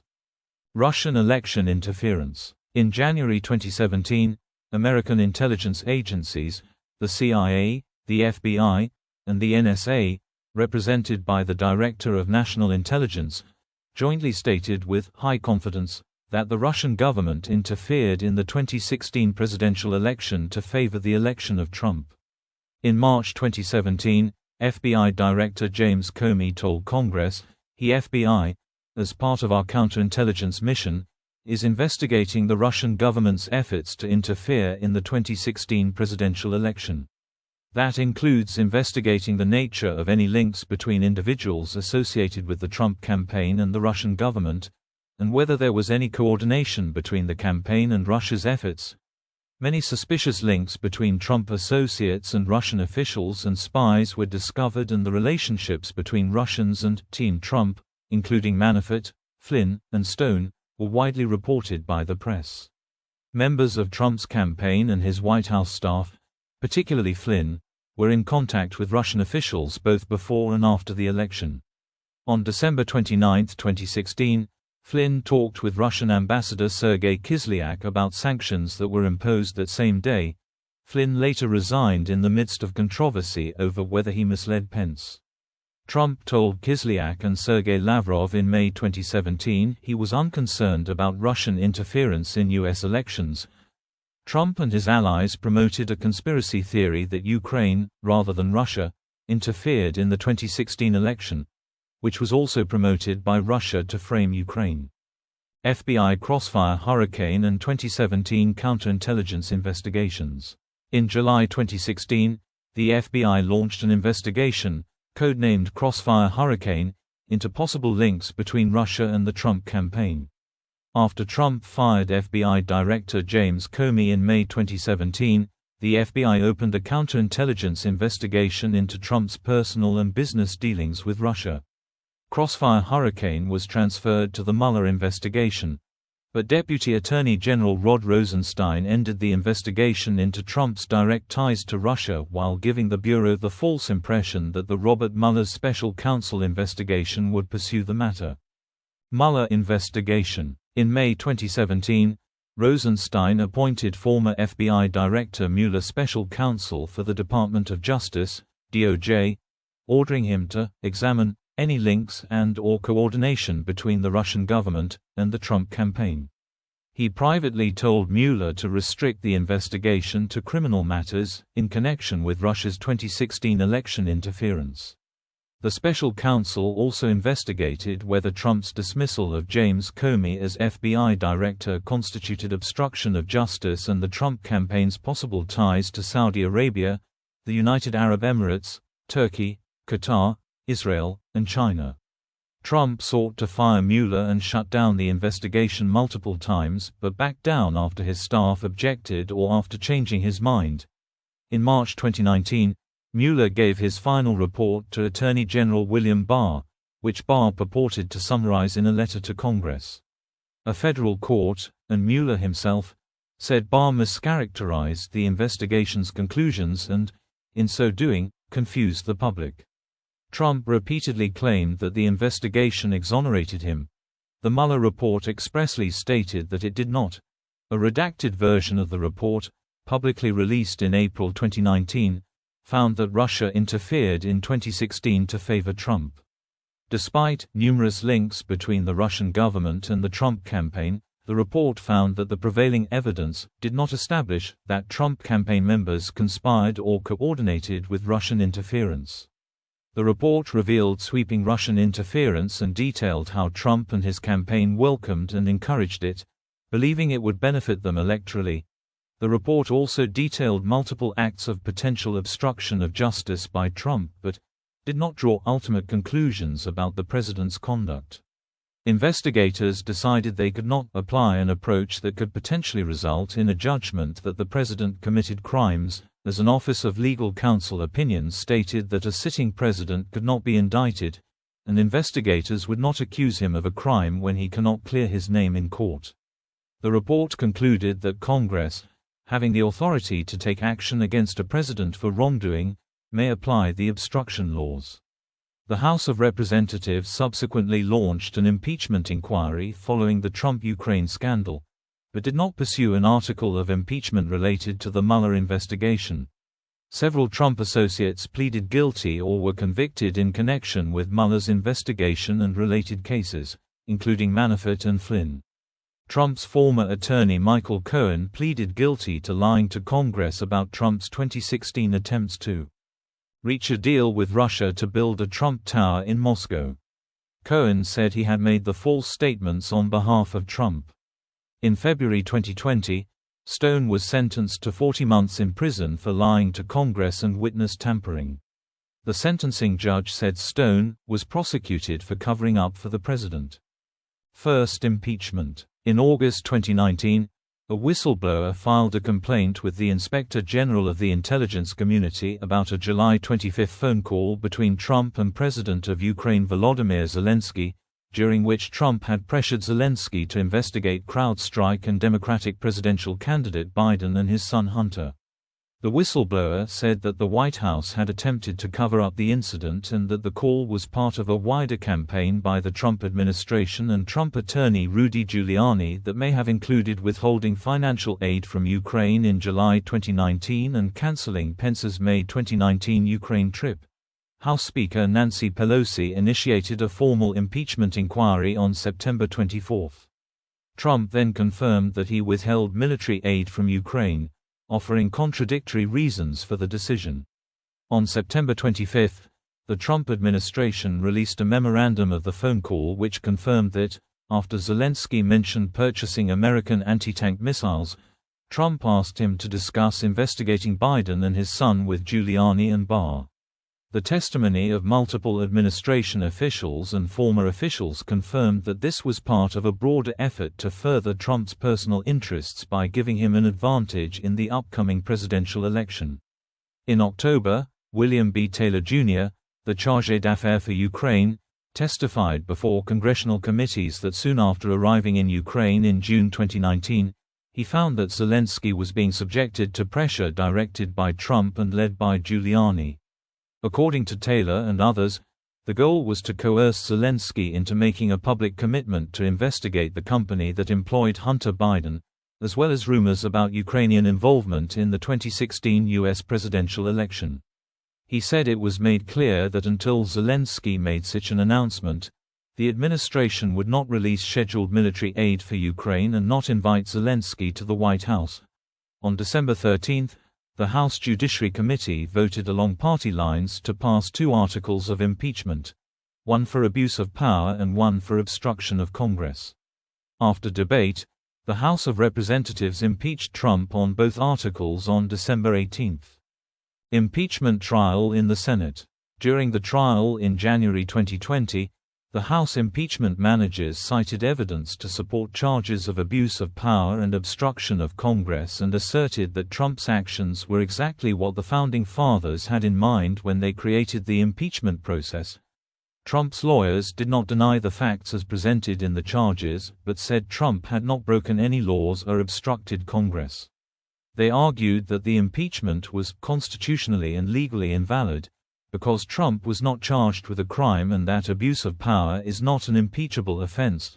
On January 31, the Senate voted against allowing subpoenas for witnesses or documents. The impeachment trial was the first in U.S. history without witness testimony. Trump was acquitted of both charges by the Republican majority. Senator Mitt Romney was the only Republican who voted to convict Trump on one charge, the abuse of power. Following his acquittal, Trump fired impeachment witnesses and other political appointees and career officials he deemed insufficiently loyal. 2020 presidential campaign. Breaking with precedent, Trump filed to run for a second term within a few hours of assuming the presidency. He held his first re-election rally less than a month after taking office and officially became the Republican nominee in August 2020. In his first 2 years in office, Trump's re-election committee reported raising $67.5 million and began 2019 with $19.3 million in cash. By July 2020, the Trump campaign and the Republican Party had raised $1.1 billion and spent $800 million, losing their cash advantage over Biden. The cash shortage forced the campaign to scale back advertising spending. Trump campaign advertisements focused on crime, claiming that cities would descend into lawlessness if Biden won. Trump repeatedly misrepresented Biden's positions and shifted to appeals to racism. 2020 presidential election. Starting in the spring of 2020, Trump began to sow doubts about the election, claiming without evidence that the election would be rigged and that the expected widespread use of mail balloting would produce massive election fraud. When, in August, the House of Representatives voted for a $25 billion grant to the U.S. Postal Service for the expected surge in mail voting, Trump blocked funding, saying he wanted to prevent any increase in voting by mail. He repeatedly refused to say whether he would accept the results if he lost and commit to a peaceful transition of power. Biden won the election on November 3, receiving 81.3 million votes, 51.3%, to Trump's 74.2 million, 46.8%, and 306 Electoral College votes to Trump's 232. False claims of voting fraud, attempt to prevent presidential transition. At 2 a.m. the morning after the election, with the results still unclear, Trump declared victory. After Biden was projected the winner days later, Trump stated that, "This election is far from over," and baselessly alleged election fraud. Trump and his allies filed many legal challenges to the results, which were rejected by at least 86 judges in both the state and federal courts, including by federal judges appointed by Trump himself, finding no factual or legal basis. Trump's allegations were also refuted by state election officials. After Cybersecurity and Infrastructure Security Agency Director Chris Krebs contradicted Trump's fraud allegations, Trump dismissed him on November 17. On December 11, the U.S. Supreme Court declined to hear a case from the Texas Attorney General that asked the court to overturn the election results in 4 states won by Biden. Trump withdrew from public activities in the weeks following the election. He initially blocked government officials from cooperating in Biden's presidential transition. After 3 weeks, the administrator of the General Services Administration declared Biden the apparent winner of the election, allowing the disbursement of transition resources to his team. Trump still did not formally concede while claiming he recommended the GSA begin transition protocols. The Electoral College formalized Biden's victory on December 14. From November to January, Trump repeatedly sought help to overturn the results, personally pressuring Republican local and state office holders, Republican state and federal legislators, the Justice Department, and Vice President Pence, urging various actions such as replacing presidential electors, or a request for Georgia officials to find votes and announce a recalculated result. On February 10, 2021, Georgia prosecutors opened a criminal investigation into Trump's efforts to subvert the election in Georgia. Trump did not attend Biden's inauguration. Concern about a possible coup attempt or military action.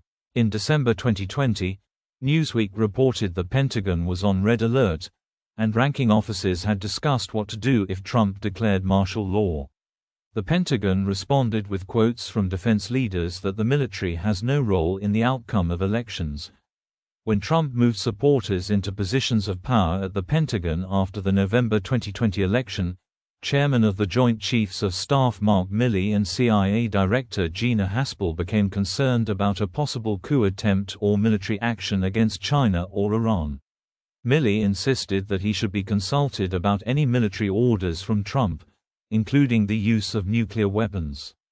January 6 Capitol attack. On January 6, 2021, while congressional certification of the presidential election results was taking place in the U.S. Capitol, Trump held a noon rally at the Ellipse, Washington, D.C.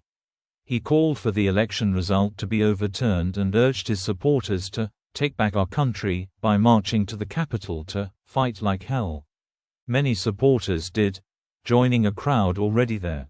The mob broke into the building, disrupting certification and causing the evacuation of Congress. During the violence, Trump posted messages on Twitter without asking the rioters to disperse. At 6 p.m., Trump tweeted that the rioters should go home with love and in peace, calling them great patriots, and repeating that the election was stolen. After the mob was removed, Congress reconvened and confirmed Biden's win in the early hours of the following morning.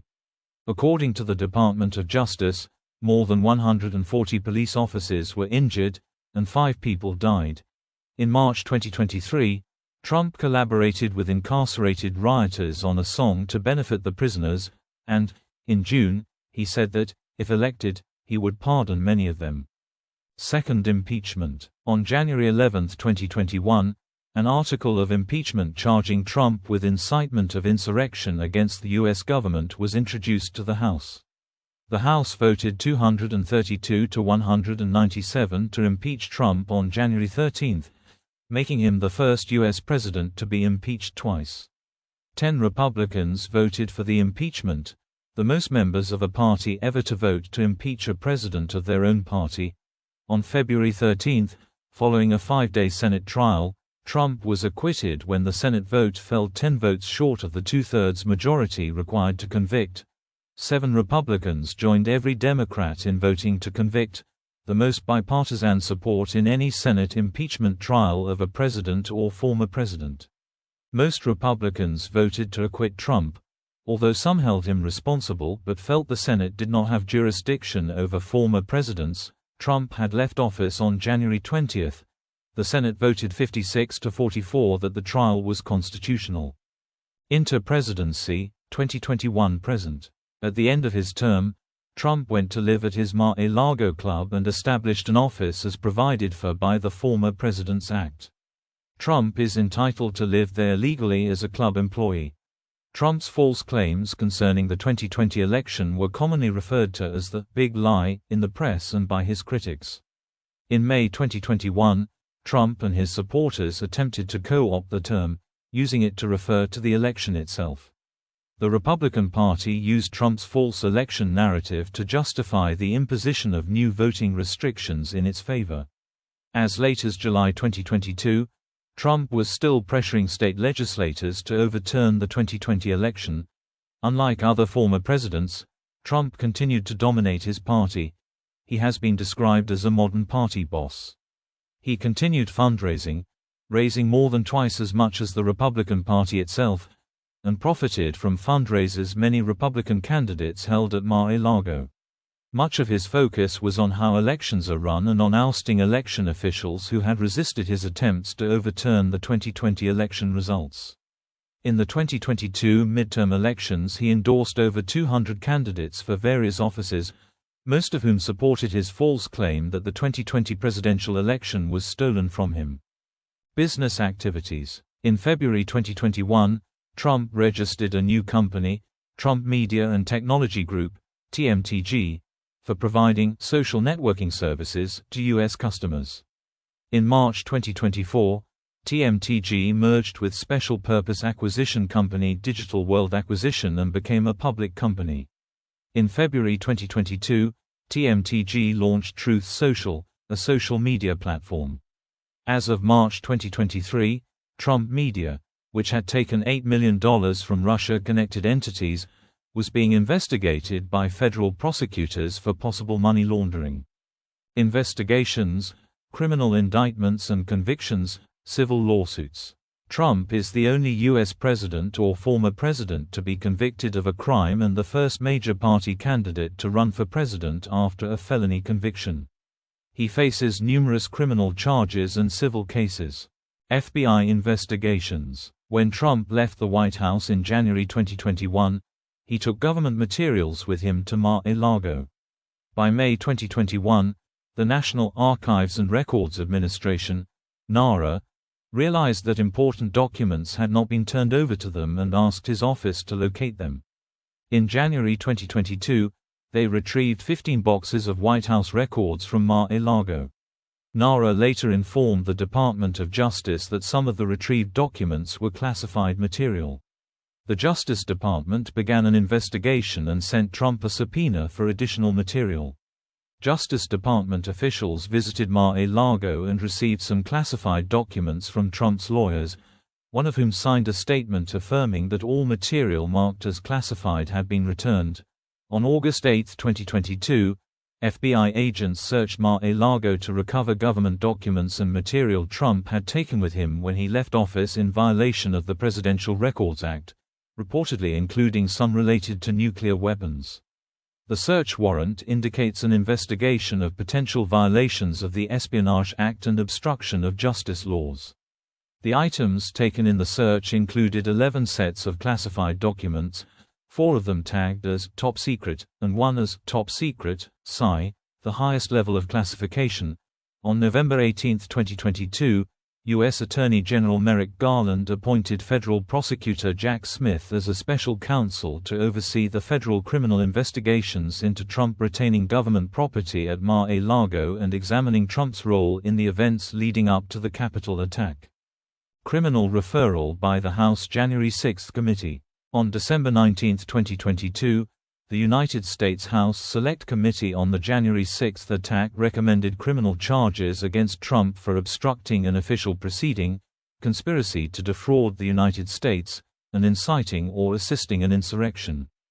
Federal and state criminal indictments. In December 2022, following a jury trial, the Trump Organization was convicted on 17 counts of criminal tax fraud, conspiracy, and falsifying business records in connection with a tax fraud scheme stretching over 15 years. In January 2023, the organization was fined the maximum $1.6 million, and its chief financial officer Alan Weisselberg was sentenced to jail and probation after a plea deal. Trump was not personally charged in the case. In June 2023, following a special counsel investigation, a federal grand jury in Miami indicted Trump on 31 counts of willfully retaining national defense information under the Espionage Act, 1 count of making false statements, and 1 count each of conspiracy to obstruct justice, withholding government documents, corruptly concealing records, concealing a document in a federal investigation and scheming to conceal their efforts. He pleaded not guilty. A superseding indictment the following month added 3 charges. The judge assigned to the case, Aileen Cannon, was appointed to the bench by Trump and had previously issued rulings favorable to him in a past civil case, some of which were overturned by an appellate court.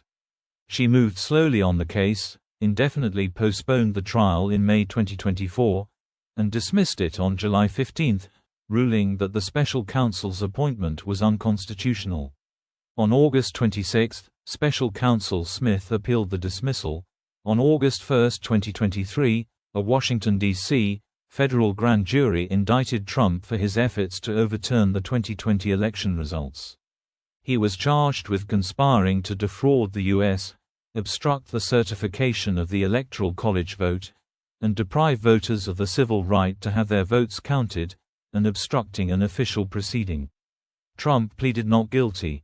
Later in August, a Fulton County, Georgia, grand jury indicted Trump on 13 charges, including racketeering, for his efforts to subvert the election outcome in Georgia. Multiple Trump campaign officials were also indicted. Trump surrendered, was processed at Fulton County Jail, and was released on bail pending trial. He pleaded not guilty. On March 13, 2024, the judge dismissed 3 of the 13 charges against Trump.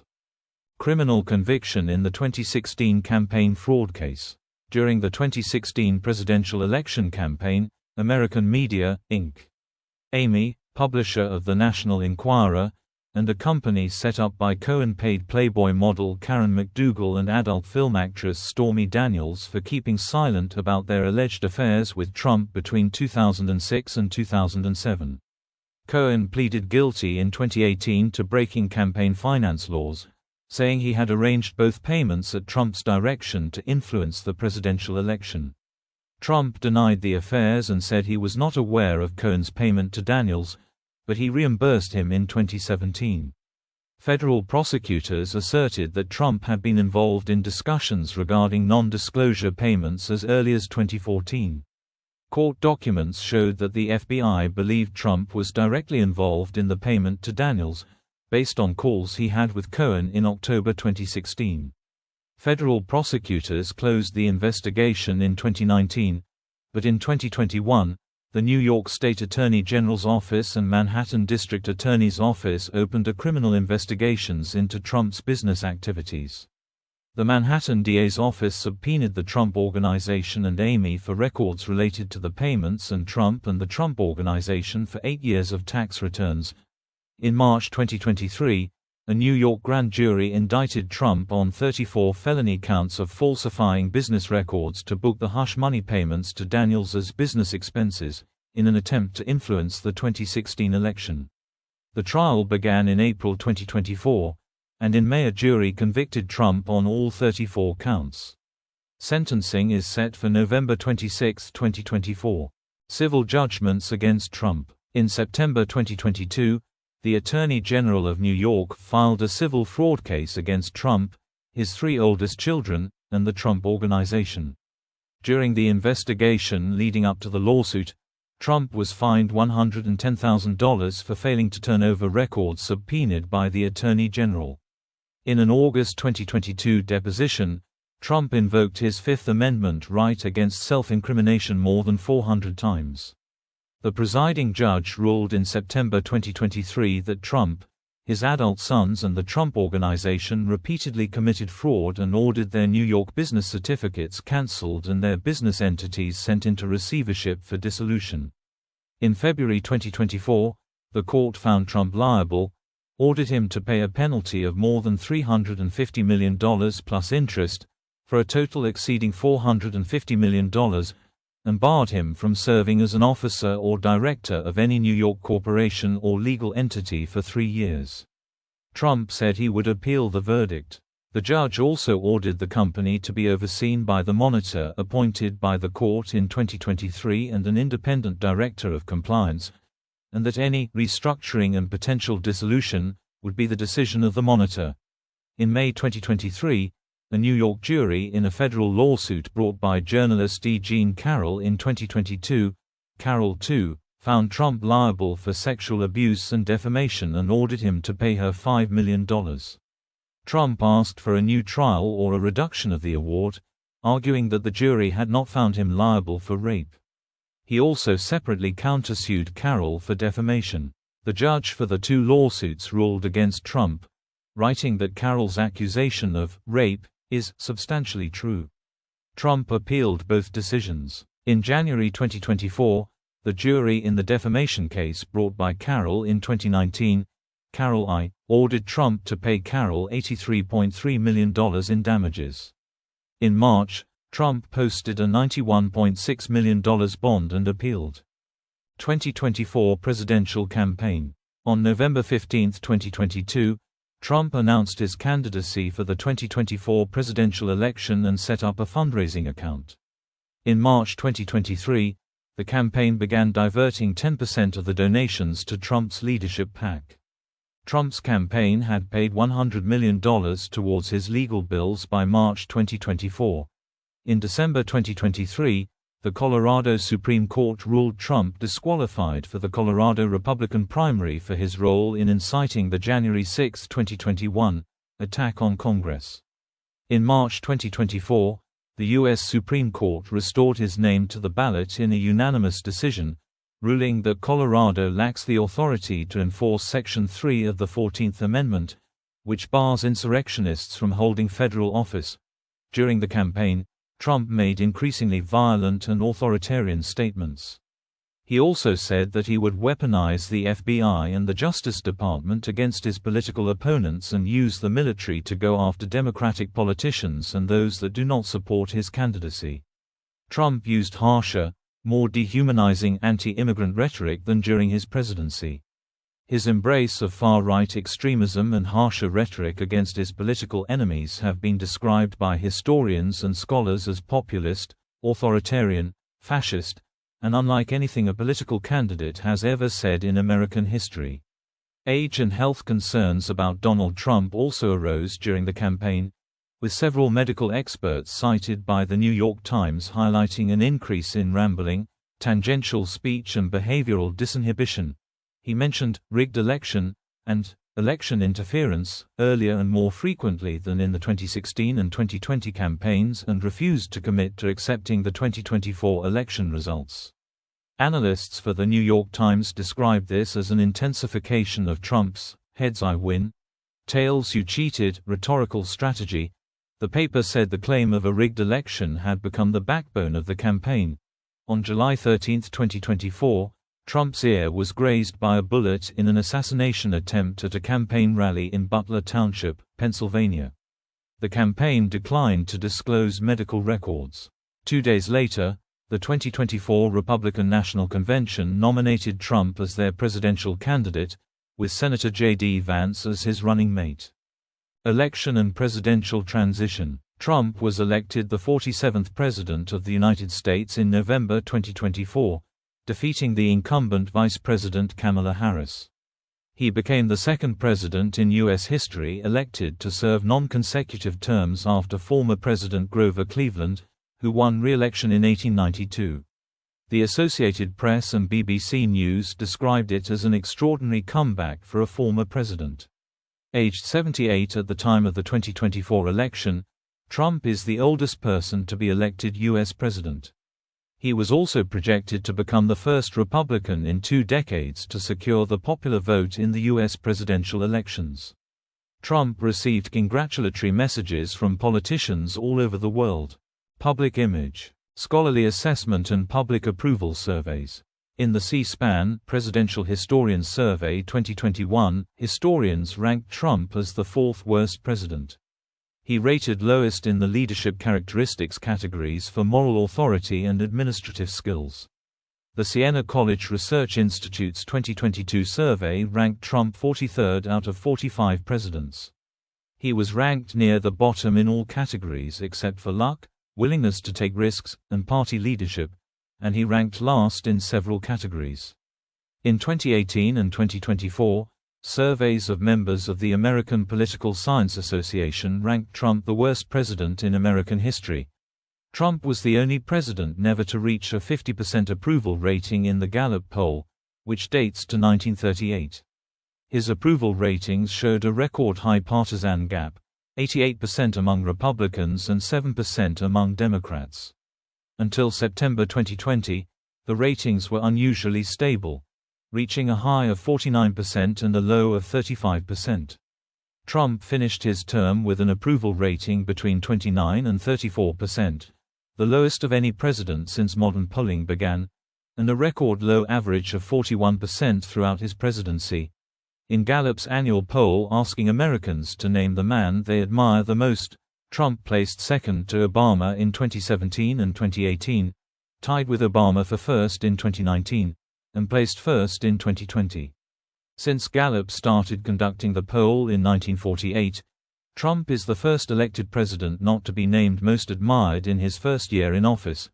A Gallup poll in 134 countries comparing the approval ratings of U.S. leadership between 2016 and 2017 found that Trump led Obama in job approval in only 29 countries, most of them non-democracies. Approval of U.S. leadership plummeted among allies and G7 countries. Overall ratings were similar to those in the last 2 years of the George W. Bush presidency. By mid-2020, only 16% of international respondents to a 13-nation Pew Research poll expressed confidence in Trump, lower than China's Xi Jinping and Russia's Vladimir Putin. False or misleading statements. As a candidate and as president, Trump frequently made false statements in public remarks to an extent unprecedented in American politics.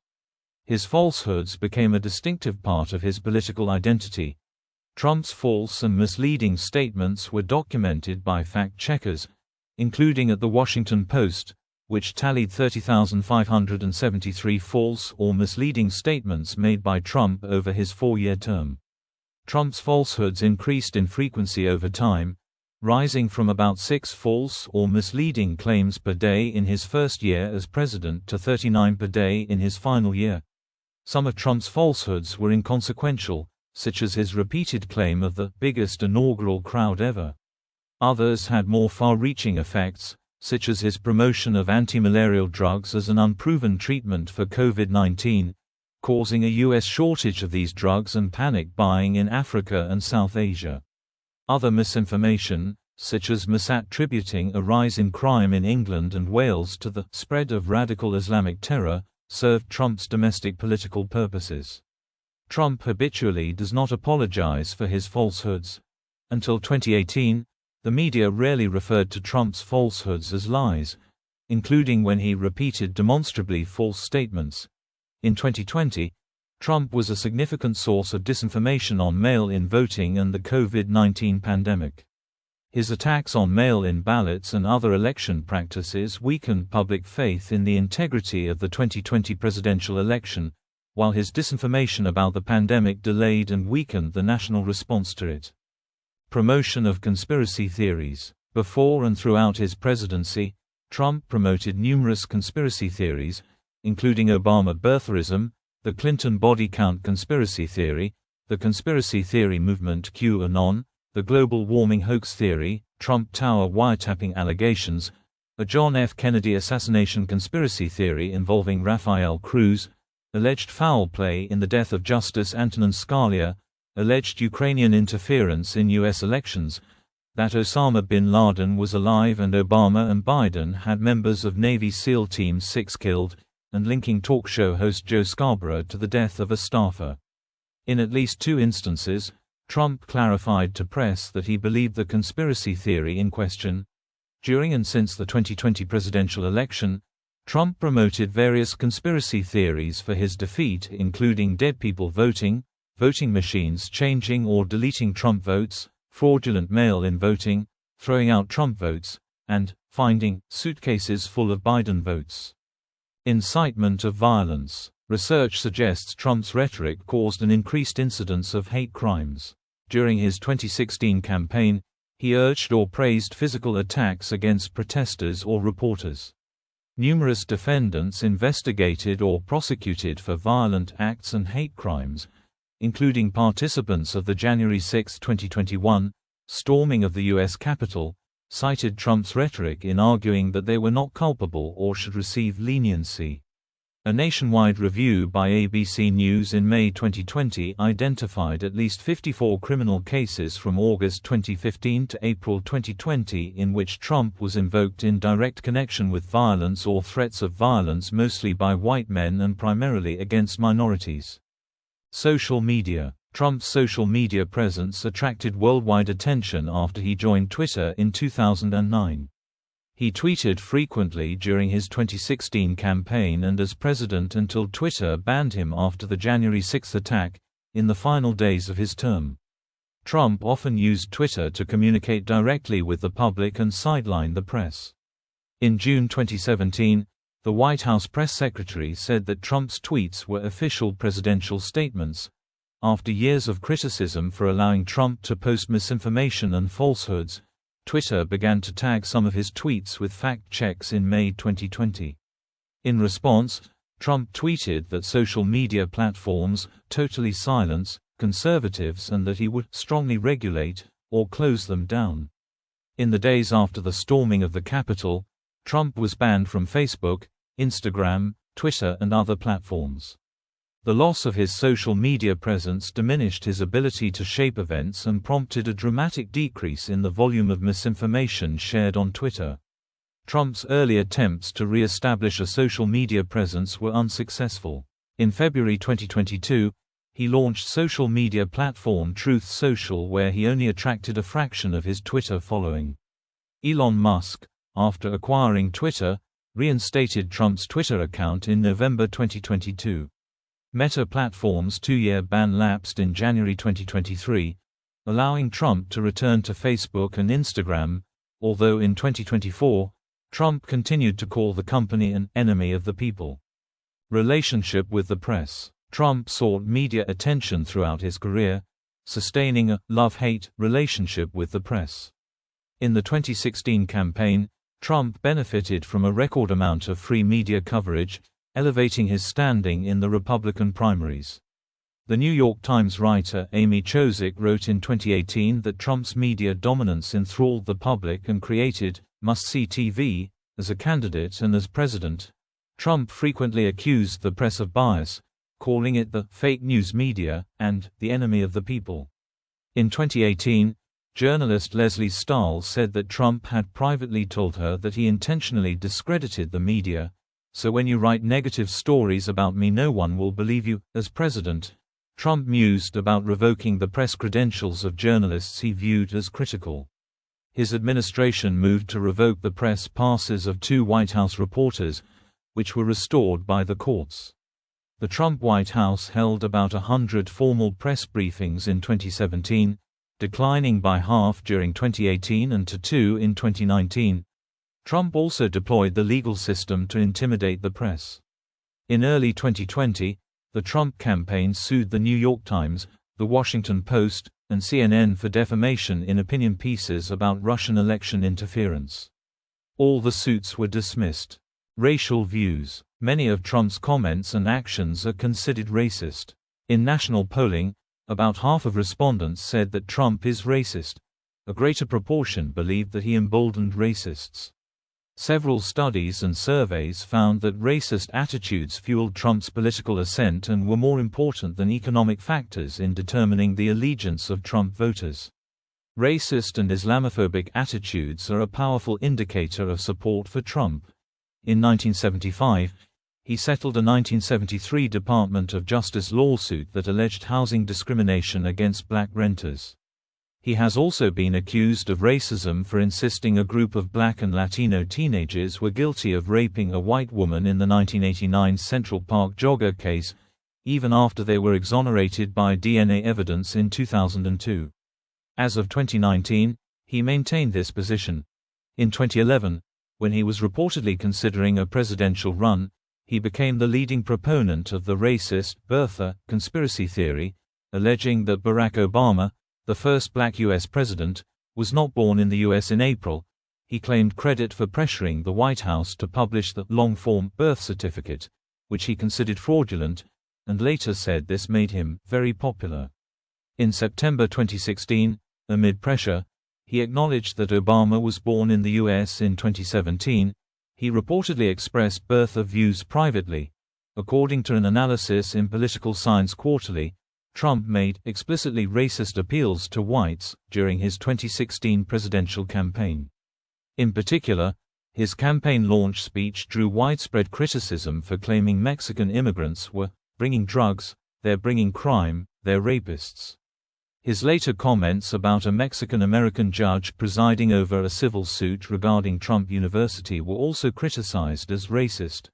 Trump's comments on the 2017 Unite the Right rally, condemning this egregious display of hatred, bigotry and violence on many sides, and stating that there were very fine people on both sides, were widely criticized as implying a moral equivalence between the white supremacist demonstrators and the counter-protesters.